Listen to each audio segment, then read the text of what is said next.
Hey besties, today I'm going to read an excerpt from a very old book called Dracula by B.Stoker, except it's not part of the actual story per se.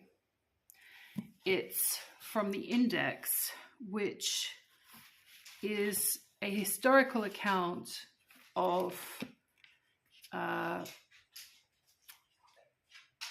you're right, Lola, of letters from him to his mother or from his mother to him, noting down her memories, Lola, of, look what she's doing to me. It's not a food mukbang, it's a book mukbang. We's on a diet. Yeah, she's turned her back to me. She's unimpressed that I'm not serving food. So yeah, it's just from Appendix 2. And I'm just going to read it. It's a few pages and... No. Go lick your butt somewhere else. Out. Shut. Leave now. This is supposed to be a peaceful, quiet video. Let me just take a paracetamol. Anyway, so while I'm boiling the kettle, we'll let Lola just settle the heck down on her little spot over there. It's not her actual bed. It's her lounge area, if that makes sense. I'm going to get a headache.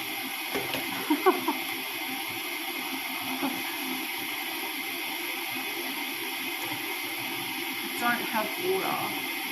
Interesting. Well, while the kettle is boiling, I'm going to stick these paracetamols under my tongue to dissolve to get rid of my oncoming migraine. Delicious.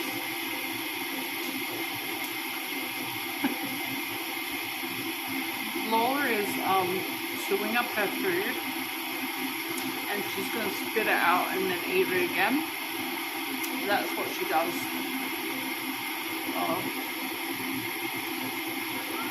Nothing goes to plan, people. Nothing goes to plan.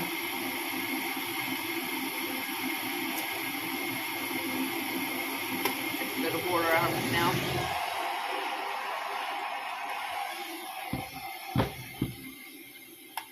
Take my medicine. 1 minute.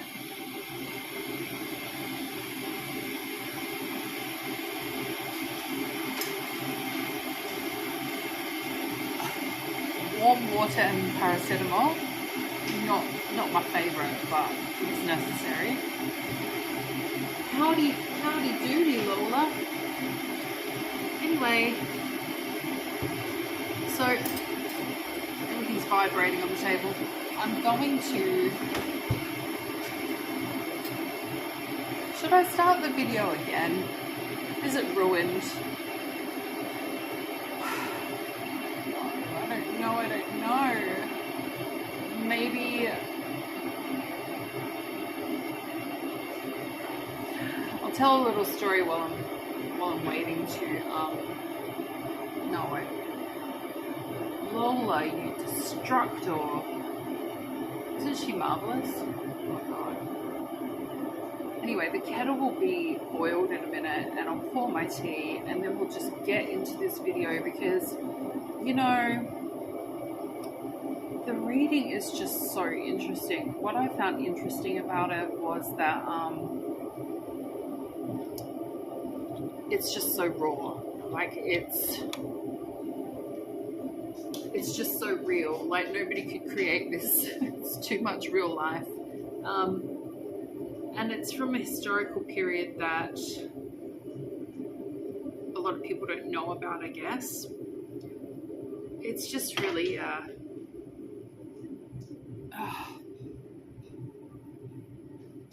it's quite interesting. Yeah, certainly wouldn't have to deal with it, but gosh. Let's get into the... I love this cup. He loves it. It goes for my nails. Yum, yum, yum, yum. It's a little cupcake. A little cherries. Yum, yum, yum, yum, yum, yum. Anyway. Is she hot enough? Yes, she is.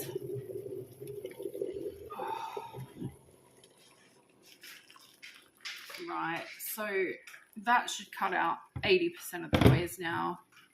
Or 60%. I didn't count for Lola.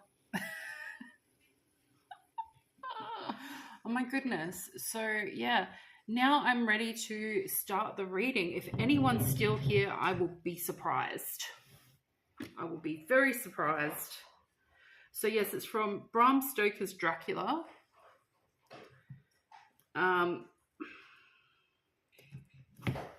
Which is a very classic book.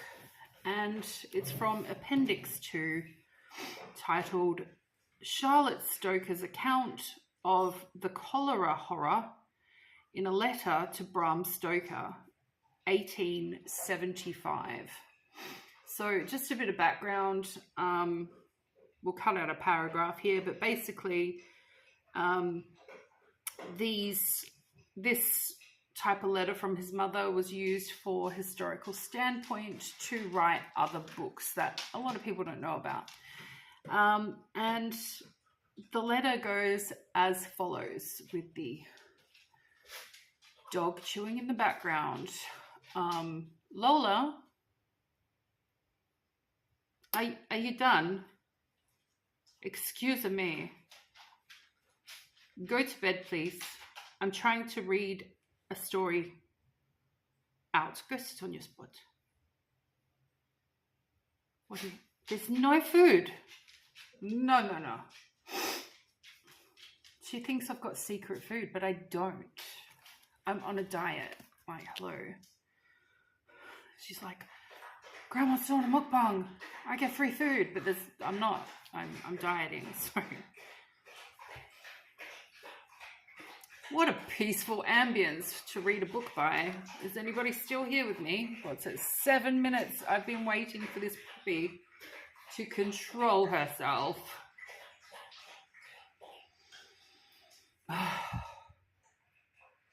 She's just going to keep going. So I'm going to start, and I'll probably note down it starts at 7 minutes and 30 seconds or something like that.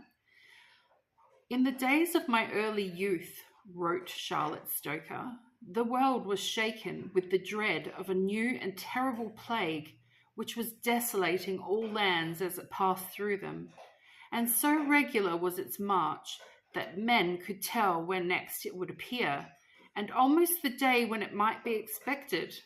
It was the cholera, which for the first time appeared in Western Europe. Its bitter, strange kiss, a man's want of experience or knowledge of its nature, or how best to resist its attacks, added, if anything could, to its horrors. Lola, could you not headbutt my chair? I'm reading on camera. Lola, it's YouTube. There's no food for you. No. I'm trying to be very serious. Would you go to bed? There's no mukbang food today. I'm on a diet. Go to bed. The audacity. I love you. Bye. Go to bed. Out. Such a serious excerpt from the book. I was just going to settle in here on your spot. Oh my God, it never stops. Okay.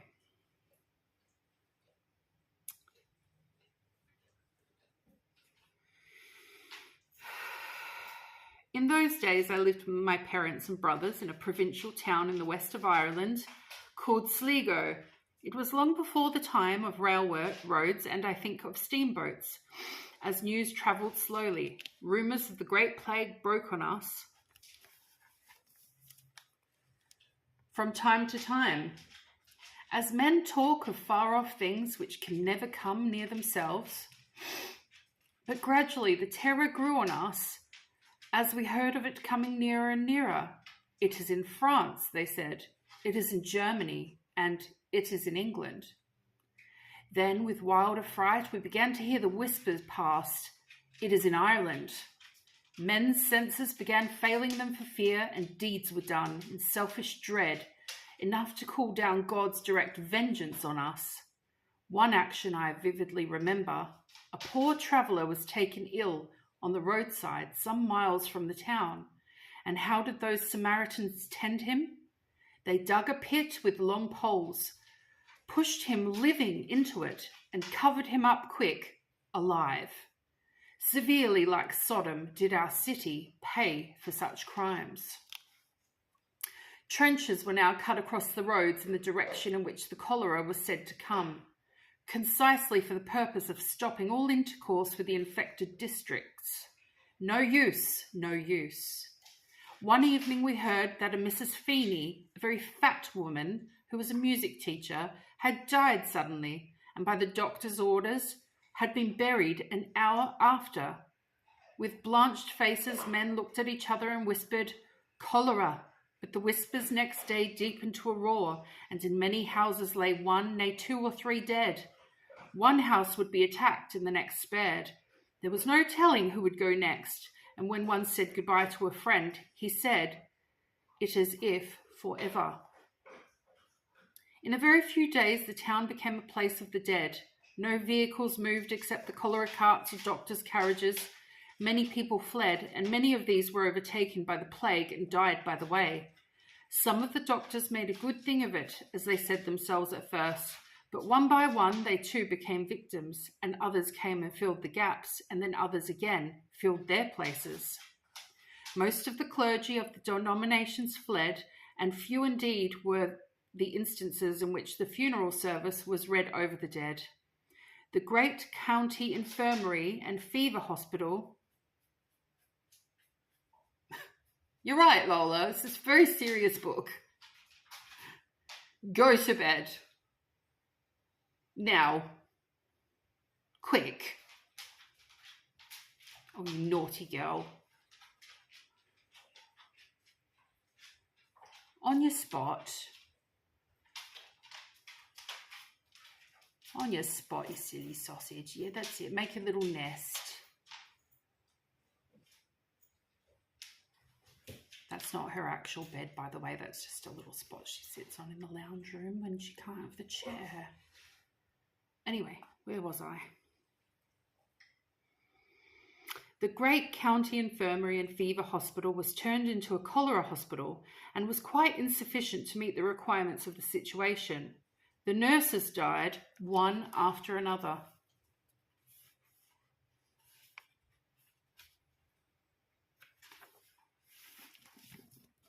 This book is not easy to hold, I'm telling you. And none could be found to fill their places, but women of the worst description, who were always more than half drunk, and such scenes were perpetrated there as would make the flesh creep to hear of. One Roman Catholic priest remained. There may have been others, but I knew of this one. His name was Guillain, and he told us himself that he was obliged to sit day after day and night after night on top of the great stone stairs with a horsewhip to prevent those wretches dragging the patients down the stairs by the legs with their heads dashing on the stone steps before they were dead. The habit was when a new batch arrived for whom there were no beds, to take those who were stupefied from opium and nearest death and remove them to make room for the new arrivals. Many were said to be buried alive. One man brought his wife to the hospital on his back, and she being in great agony, he tied a red neck handkerchief tightly round her waist to try and relieve the pain. When he came again to the hospital in the evening, he heard that she was dead and lying in the dead house. He sought her body to give it more decent burial than could be given there. The custom was to dig a large trench, put in 40 or 50 corpses without coffins, throw lime on them, and cover the grave. He saw the corner of his red handkerchief under several bodies which he removed, found his wife, and saw there was still life in her. He carried her home, and she recovered and lived many years. There was a remarkable character in the town, a man of great stature who had been a soldier and was usually known as Long Sergeant Callan. He took the cholera, was thought dead, and a coffin was brought. As the coffin maker had always a stack of coffins ready on hand, with the burials following immediately on the deaths, they were much of a uniform size and of course too short for Long Sergeant Callan. The men who were putting him in, when they found he would not fit, took a big hammer to break his legs and make him fit. The first blow roused the sergeant from his stupor, and he started up and recovered. I often saw the man afterwards. Our own household gradually ceased to go out or hear what went on outside. The last evening we were out, we went to see the family of the collector of excise, Mr. Holmes. They were a large family, father, mother, grandmother, 3 or 4 sons, 3 daughters, and a little grandchild. We left them all well at 9 p.m, and next morning at 9 o'clock, we heard that Mr. Holmes, his mother, 2 sons, a daughter, and the little child were all dead and buried. Pardon me. After that, which occurred the 6th day of the cholera, we stayed pretty much in the house. There was a constant fumigation kept up. Plates of salt on which vitriolic acid was poured from time to time were placed outside all the windows and doors.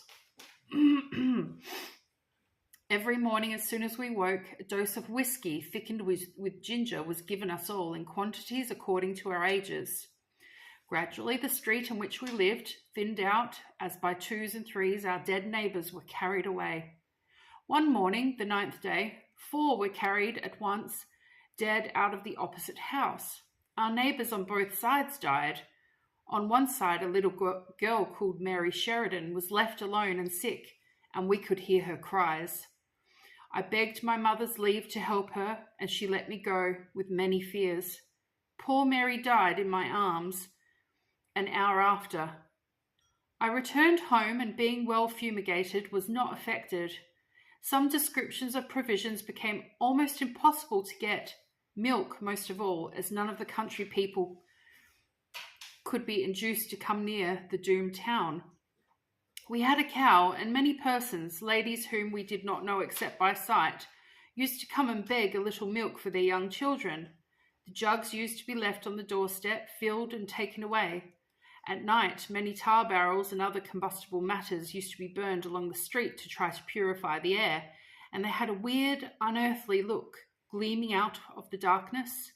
The cholera carts and cots had bells, which added to the horror, and the coffin maker, a man named Young, used to knock on the doors to inquire if any coffins were wanted. This was a climax hard to bear. Few nerves could stand it, and we asked Young to desist, but still he would come, and one day I told him that if he came again I would throw water on him. Next day he knocked as usual, and out went the full of a big jug on his head. The fellow shook himself, looked up at me with a diabolical grin, shook his fist and said, "If you die in an hour, you shall not have a coffin." "Thank you," said I. "In that case I shan't care." He came no more. Day by day went without any change. The plague was not stayed. Every morning at daybreak a cry used to go from room to room over the house. "Is anyone dead?" But we were mercifully spared. In our whole lone street, only Dr. Little's family and our own remained without loss. On some days the cholera was more fatal than on others, and on those days we could see a heavy sulphurous-looking cloud hang low over the house, and we heard that birds were found dead on the shores of Loch Gill. Early on the morning on the 14th day, my mother heard a great commotion among the poultry in the backyard, and on going out found several of them dead or dying. She came in and said it was time for us to go and pack up. So we put up a few things, sent the cow to a meadow in the neighbourhood where there was water, begged the people near to milk her and make use of the milk, and at 10 o'clock we, that is my father, mother and 2 brothers, myself and a servant, started on the mail coach for Ballyshannon, where lived some of my father's friends we were sure would receive us for a few days till we could get some place to live in. It was a damp, drizzling morning, and we felt very miserable, as if we had a forewarning of what lay before us. All went well until we got within a mile of a village, about 4 miles from Ballyshannon, and the coach was met and stopped by a mob of men armed with sticks, scythes, and pitchforks. They were headed by a Dr. John Shields, who was half mad. He was the son of one of the first physicians and most respected men in the county, but he did not take after his father. The coach was stopped and we were ordered out, our luggage taken off, and no entreaties could prevail on those men to allow us to pass. Fear had maddened them. After a long parley and many threats of the vengeance of the law, the coach was allowed to proceed, and we were left on the roadside, sitting on our trunks, cold, wet, hungry, and well nigh hopeless. Lola, on your spot, please. My father feared to leave us and to go seek assistance, but after an hour and a half we saw my uncle's carriage and a hack chaise coming towards us. One of my cousins was in the carriage. Nope. Go lick your butt somewhere else. Out.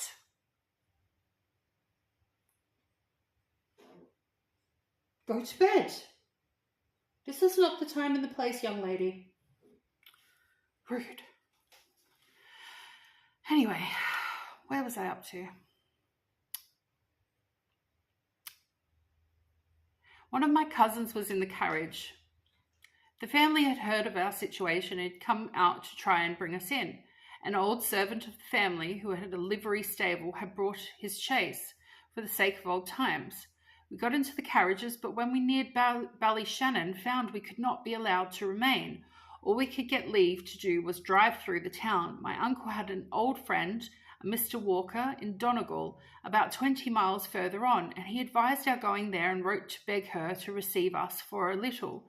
So on we went, my mother and we children in the chaise, and my father, the servant, and luggage in the open carriage.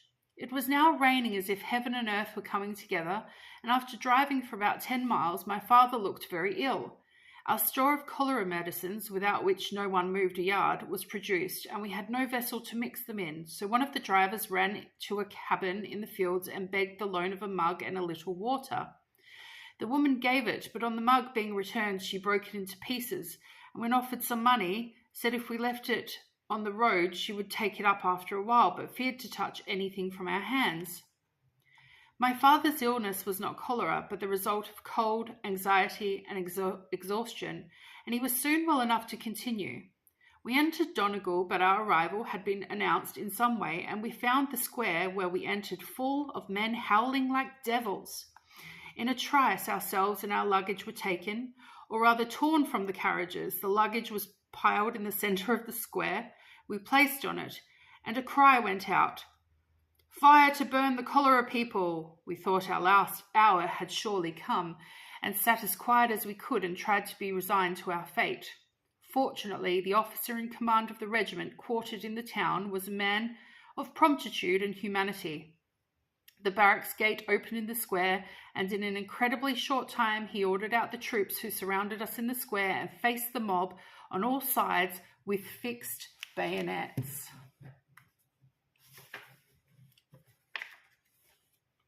We were now comparatively safe, but in what condition? Wet, cold, hungry, houseless, and surrounded by a howling multitude who would not even allow us to go on. Presently, a meeting of the magistrates was held to decide on what was to be done with us, and I regret to have to tell it of a minister of Christ.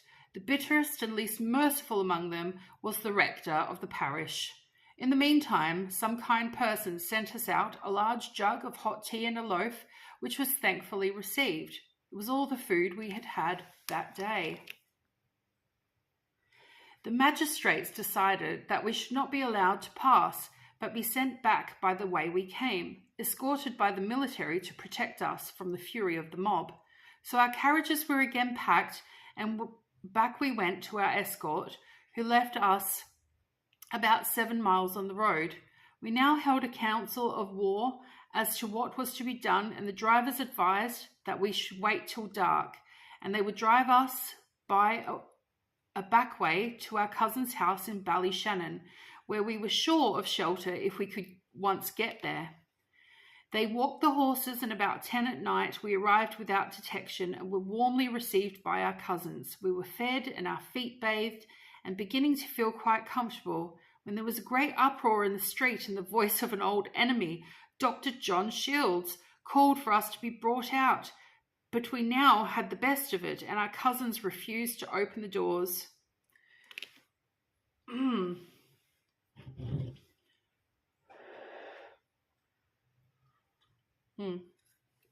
Very nice. The noises continued, and presently the chief magistrate of the town and 2 doctors arrived and civilly requested admittance.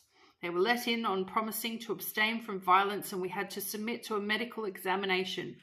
We were declared free from cholera so far, but the house was put into quarantine and no one let out for some days. At the end of that time, we were able to live in peace till the plague had abated and we could return to Sligo, where we found the streets grass-grown and 5/8 of the population dead. We had great reason to thank God, who had spared us.